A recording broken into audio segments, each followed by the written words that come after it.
మీ పిల్లలు ఎక్కువ junk food తింటున్నారా? ఎలా మానిపించాలో తెలియక దిగులు పడుతున్నారా? అయితే డెఫినెట్గా ఈ వీడియో వరకు చూడండి. ఈ మధ్యకాలంలో పిల్లల నుంచి పెద్దవాళ్ళ వరకు అందరూ జంక్ ఫుడ్ బాగా ఎక్కువగా తింటున్నారు.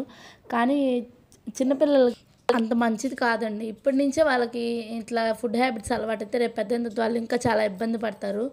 నాకు ఒక్కసారి ఆలోచిస్తే చాలా దిగులుగా ఉంటుంది. ఏంటి ఇంత చిన్నప్పటి నుంచే మనం ఇట్లాంటి ఫుడ్ పెడుతున్నాం వాళ్ళకి.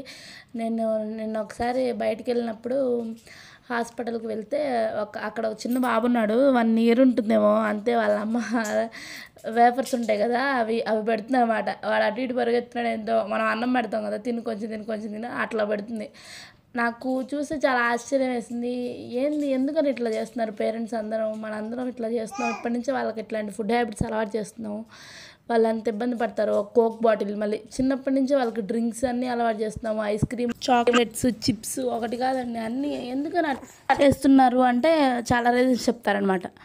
ఒకటి ఫస్ట్ది ఏంటంటే వాళ్ళు ఏడుస్తారండి. ఇవ్వకపోతే ఏడుస్తున్నారు, గోల్ చేస్తున్నారు అని.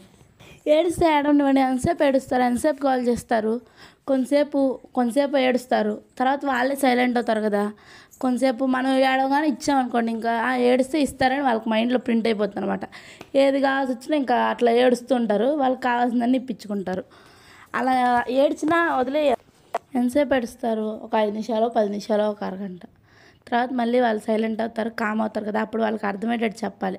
మీకేంటి ఎన్ని కబుర్లు ఏం చెప్తారు, సోది కబుర్లు, మాకు ఇప్పుడు భరించేది మేము, మాకు ఎన్ని పనులు ఉంటాయి అది అనుకోవచ్చు. కానీ మన పిల్లల హెల్త్ కంటే కూడా అవేవో ముఖ్యం కాదనుకుంటున్నానండి నేను. ఒకసారి మీరు కూడా ఆలోచించండి. మనం ఎన్ని చేసినా మన పిల్లల కోసమే కదా.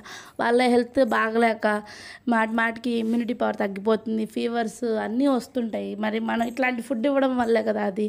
ఇంకొకటి ఏంటంటే ఒకవేళ మనం స్ట్రాంగ్గా ఉన్నా మనం ఇవ్వకూడదని ఉంటారు గ్రాండ్ పేరెంట్స్, వాళ్ళందరూ ఉంటారనమాట. ఎందుకు అట్లా ఏడిపిస్తావు పిల్లల్ని, వాళ్ళు ఇవ్వచ్చు కదా, ఏంటి అది ఇది అని అంటారు.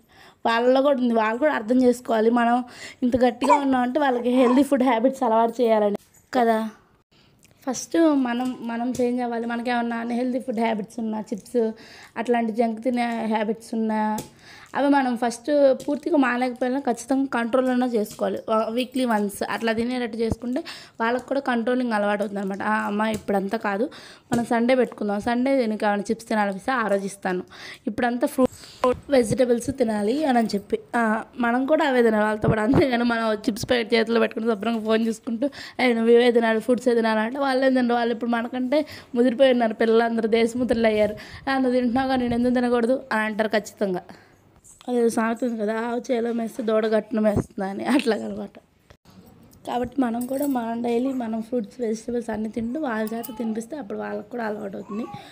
ఎప్పుడో ఒకసారి ఇట్లా తిందామని అలవాటు చేస్తే వాళ్ళకి హెల్త్కి కూడా మంచిది కదా. ఇంకోటి ఏంటంటే ఏదో ఒకటి తింటున్నారు కదా అని అంటారు. అది చాలా పెద్ద పొరపాటు. అసలు ఏదో ఒకటి తింటాం ఏంటి? ఏది పడితే అది తింటే ఎలాగా? తినాల్సినవి తినాలి, పోషకాలు అందాలి. కానీ ఏదో ఒకటి తింటున్నాళ్ళే అని అన్నం ప్లేస్లో చిప్స్, కురుకురేలు ఎలా ఊరుకుంటారండి? అది చాలా రాంగ్ అండి. అసలు ఏదో ఒకటి తింటే దానివల్ల ఏమన్నా పోషకాలు వస్తాయా? దాంట్లో ఏమైనా విటమిన్స్, మినరల్స్ ఏమన్నా ఉంటాయా? అసలు ఆ చెత్త తినటం వల్ల వాళ్ళు కూడా చాలా తెలివిగలవాళ్ళు అనమాట. వాళ్ళ మాట ఎవరైతే ఉంటారో వాళ్ళ దగ్గరికి వెళ్ళి వాళ్ళని మ్యానిపులేట్ చేస్తారనమాట. మనం వద్దామన్నాం అనుకోండి, వాళ్ళ తాతయ్యల వాళ్ళ దగ్గరికి వెళ్తారు. ఎవరైతే వాళ్ళకి ఇదిగా ఉంటారో వాళ్ళ దగ్గరికి వెళ్ళి గోల్ చేస్తారనమాట. బతిలాడ ఏడడం, వాళ్ళని పట్టుకొని విసిగిస్తే వాళ్ళ పని అయిపోతుంది. వాళ్ళకి అర్థమవుతుంది. ఒకసారి వాళ్ళు ఇస్తారు, ఓకే వీళ్ళు విసిగిస్తే వీళ్ళు ఇస్తారు అని అర్థమై వాళ్ళ దగ్గరికి వెళ్ళే చేస్తారు. మన దగ్గరికి వచ్చి అడగరు. వాళ్ళ దగ్గరికి వెళ్ళి వాళ్ళ యాక్టింగ్ టాలెంట్ అంతా ప్రూవ్ చేసి ఇంకా ఇప్పించుకుంటారు.